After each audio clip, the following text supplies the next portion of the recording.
bernyanyi dan mensyair yang gelarang dalam agama adalah mudawamah wa qat'uz zaman.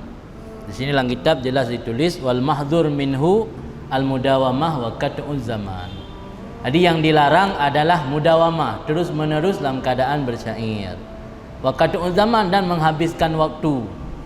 Tapi punya lagi bunuh mutulak kisah musuh sambut pantun supaya mengabagah gebi tamang dan baju kauri dan takwa juga rasanya kan qat'uz zaman, kan mudawamah. Jadi yang kecela menyo terus menerus dalam keadaan mempantun atau terus menerus dalam keadaan bernyanyi. Tapi menyo tiga-tiga hana gelarang. Karena hukum asal bernyanyi boleh. Tetapi bila menimbulkan fitnah, menimbulkan hal-hal yang haram, baru kepaharim lah agama. Itu lagi lagu-lagu yang membangkitkan syahwat, lagu-lagu yang membangkitkan hawa nafsu yang dilarang. Belum yang bernyanyi urinang dinonton le urang agam. Tapi selama nyanyian yang hana membangkitkan syahwat, nyanyian berisi tentang ajaran-ajaran agama, dibolehkan. Belum lagi menyanyi dan masuk sambut bab pantun memang hana masyru', hana kesunatkan mempantun dia ental itu. Tapi perbuatannya selama hana mengandung hal-hal yang haram oleh agama, rasa kan perbuatan yang dilarang. Cuma baik mandung pantun, baik terus bayar oleh kedin dengan pantun.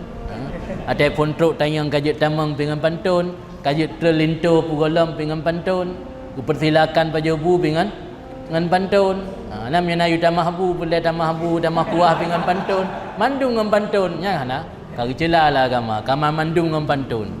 Mancuman sumapa untuk tamang lintu mentang dengan pantun. Tu dalam mana le kata-kata pantun. Karena bakal ngelaranglah agama. Karena dalam hal-hal yang lagian rentan memiliki potensi bersikap takalluf.